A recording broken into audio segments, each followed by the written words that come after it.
Hi friends, నేను మీ Sunita. Welcome back to Vasu Pooja Rangoli. ఈ రంగోలిని చూస్తూ ఇవాళ కార్తీక మాసంలో ఉసిరి దీపం ఎవరు పెట్టారు? మొట్టమొదటిగా ఉసిరి దీపం పెట్టమని చెప్పిన వారెవరు, ఉసిరి చెట్టు గురించిన ప్రాముఖ్యత ఎవరు చెప్పారు అన్న విషయం గురించిన పురాణ గాథ అయితే ఉందండి.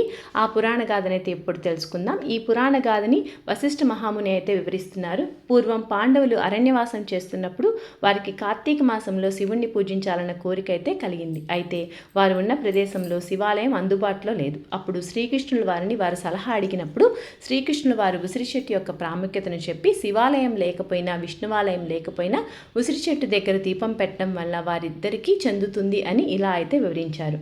ఉసిరి చెట్టు సాక్షాత్తు శివకేశ్వర స్వరూపం.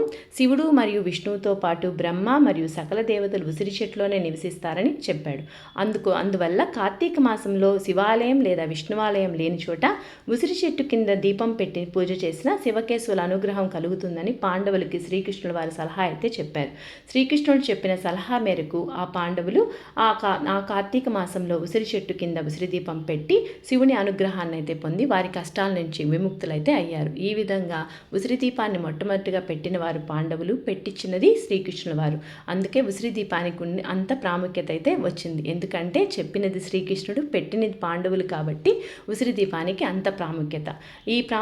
ఉసిరి దీపం పెట్టడం వల్ల మనము ఈ మాసంలో అటు శివుణ్ణి ఇటు కేశవుణ్ణి ఇద్దరి యొక్క అనుగ్రహం అయితే పొందొచ్చు. అదేవిధంగా లక్ష్మీదేవి అనుగ్రహాన్ని కూడా పొందొచ్చు. ఎందుకంటే లక్ష్మీదేవికి కూడా ఎంతో ఇష్టం ఉసిరి దీపం. వెలిగిస్తే లక్ష్మీదేవి సంతోషించి ఇంట్లో ధన సమృద్ధి మరియు అష్టైశ్వర్యాలు కలుగుతాయి.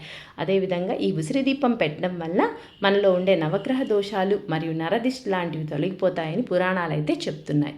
ఈ విధంగా కథ అయితే జరిగిందండి. మనం అందుకోసమనే ఉసిరి చెట్టు కింద ఉసిరి దీపాలు అయితే పెడుతున్నాం. ఇదే విధంగా కాకుండా ఆరోగ్యపరంగా కూడా ఉసిరి దీపం పెట్టడం వల్ల, ఉసిరి చెట్టు గాలి పీల్చడం వల్ల మనకి చలికాలంలో వచ్చే అనారోగ్య సమస్యలు మన దరి చేరకుండా కూడా ఉంటాయి. ఈ విధంగా ఉసిరి దీపం కథ అయితే జరిగిందండి. మీకు ఈ కథ నచ్చినట్లయితే మీ ఫ్రెండ్స్ అండ్ ఫ్యామిలీ మెంబర్స్కి షేర్ చేయండి, సబ్స్క్రైబ్ చేసుకోండి.